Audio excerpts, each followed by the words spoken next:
In this video, I'm going to open over 50 Shadowland chests. If you don't think the rewards are good, hit the like button to tell Marvel Future Fight that we need a Shadowland shop. So basically, if you want a Shadowland shop, use the like button to show the devs what is up. Hey guys, what's up? Welcome back to the channel. It's Cynicalex, and today we finally did it. 1 year later, Shadowland stage 135 has not only been conquered, but we went a little bit further to 137.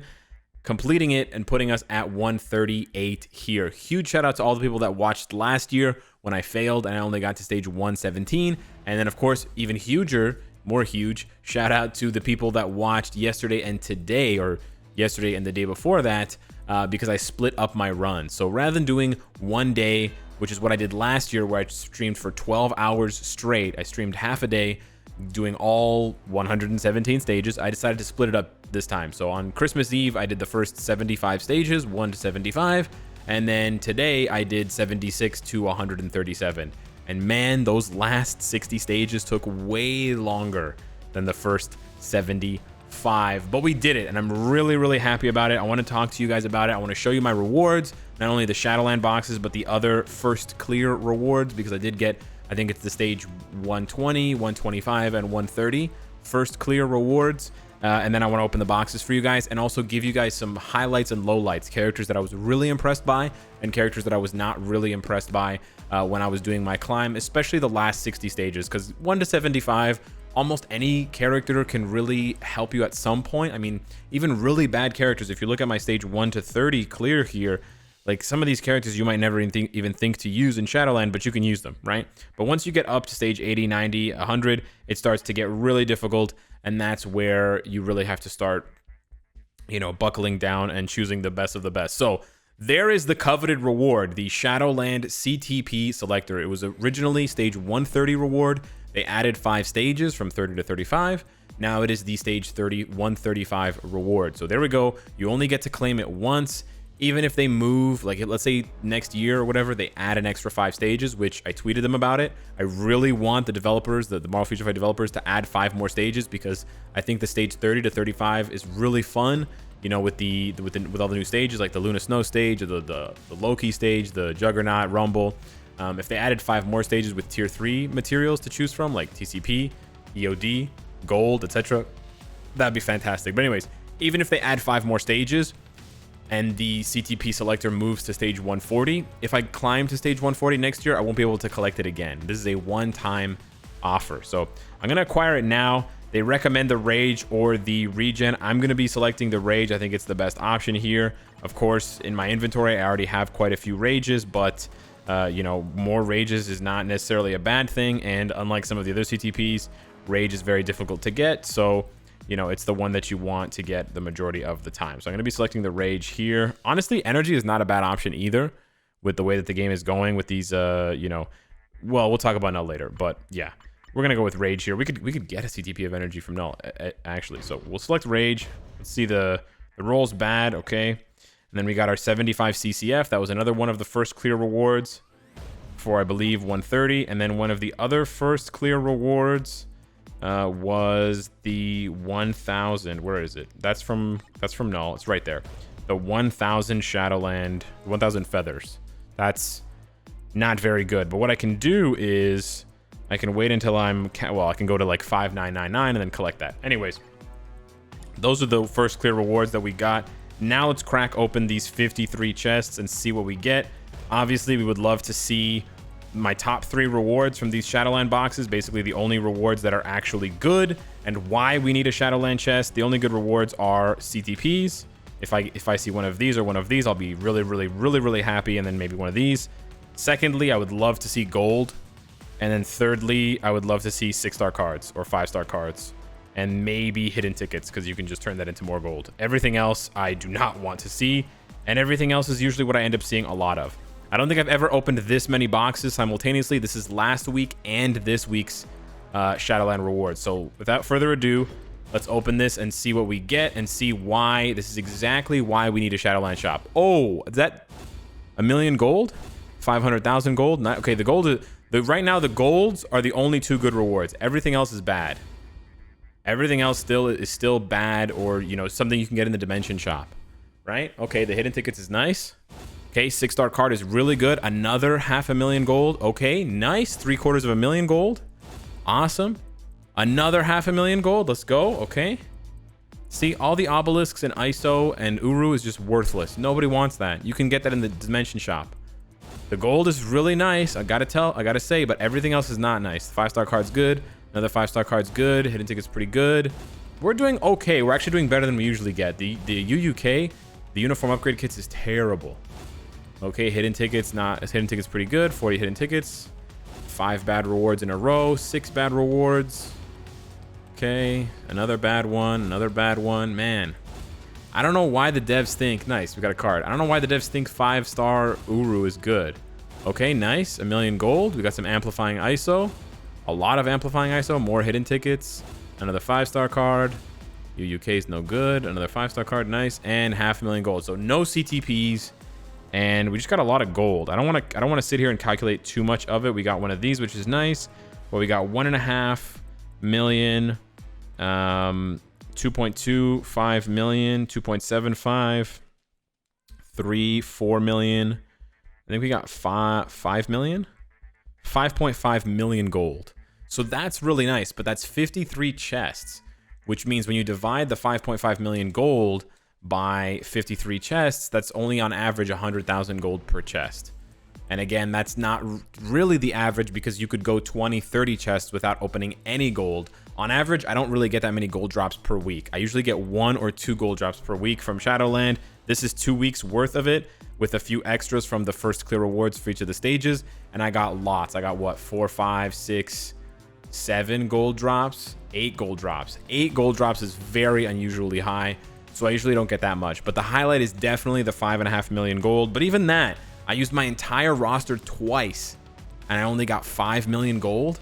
That's only 2.5 million gold per week.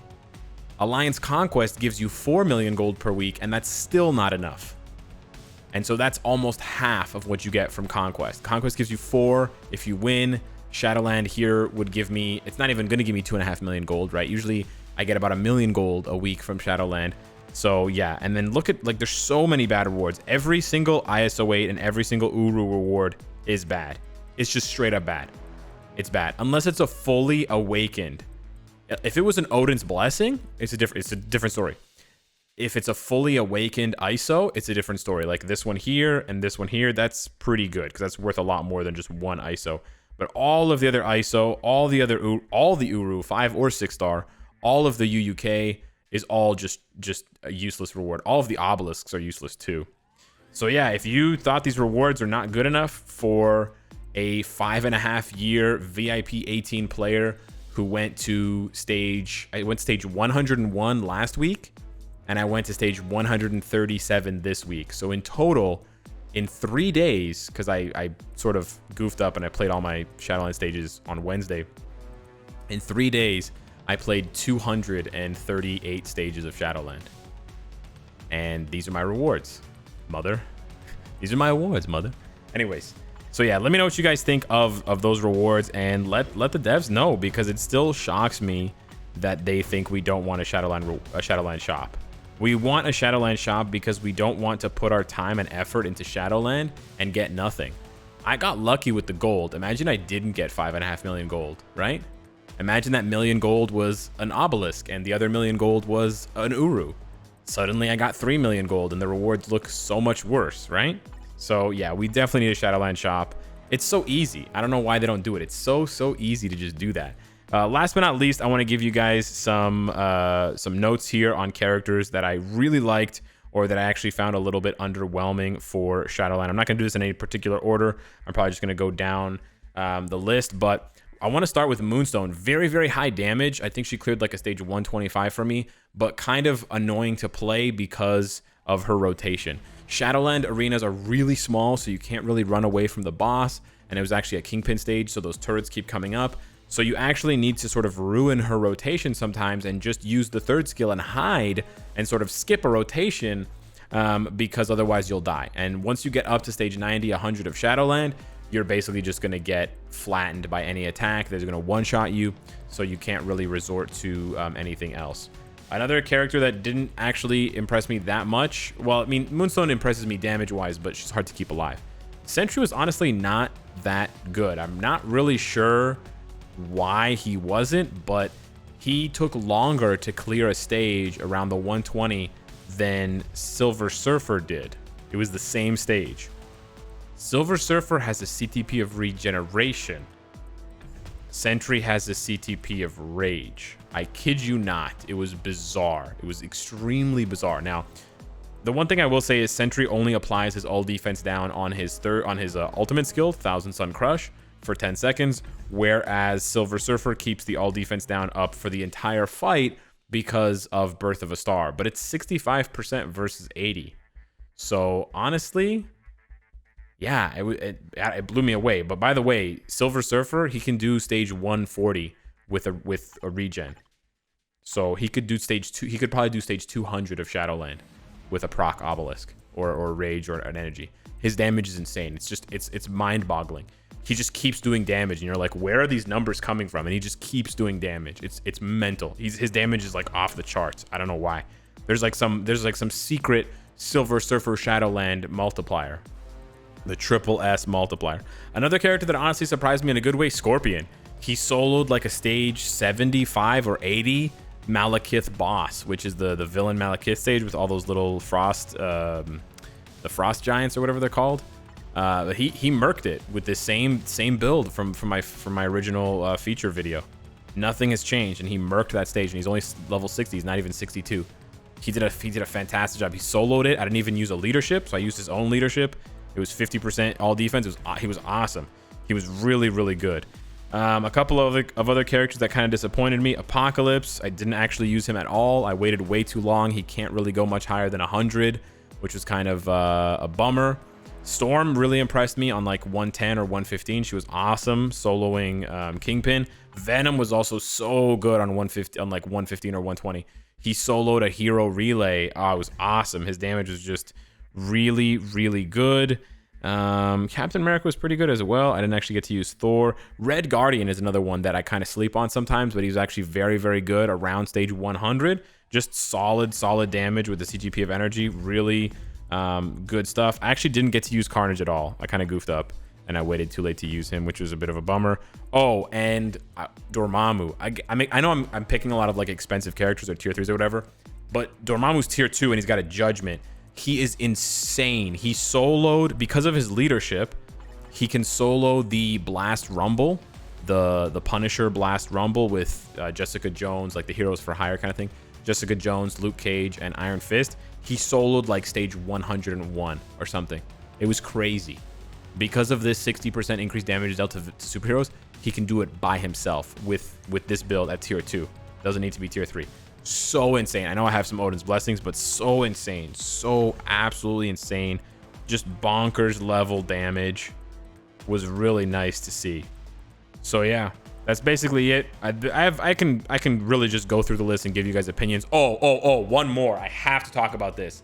I'm gonna upload some of the clips of some of the clears because some of them just blew my mind, and like everyone in chat was just astonished, like jaws dropping.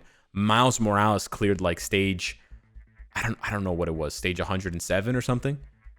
Yeah, it was crazy with this. It was I don't have words for it. He did it. It was crazy. I'll show you guys. I'll put up a video. It was so amazing. It was so nuts. I know this uniform is kind of laughed at because really it's just a buff leadership for Carnage, but it's actually not bad in PvP if we didn't have goofs like Jean Grey, Silver Surfer, and Sentry. And he's so insanely good for Shadowland. That speed relay against Winter Soldier, Hawkeye, Ant-Man, and Spider-Man, he eats that thing alive for breakfast. That 120 increased damage to heroes, he just erases them from existence. It's beautiful. And his rotation's super smooth. Anyways, guys, I'm really happy that we finally nailed down this achievement. This was a long-term goal for me, and I'm really, really happy that I could share it with you guys. I don't know what the next goal is going to be in Marvel Future Fight, but I hope the devs look at this and not only give us another long-term goal like Shadowland 135 with like an achievement, but they also add more rewards, improve the rewards, and add more milestones, because the players need long-term goals like this to aim towards, and hopefully this will sort of spur them on to put something new in the next update or the next 2 updates, whatever, for players that have already gotten here, because I'm definitely not the first player to get to 135. So yeah, thank you so much for watching, and I'll see you in the next one. Take care.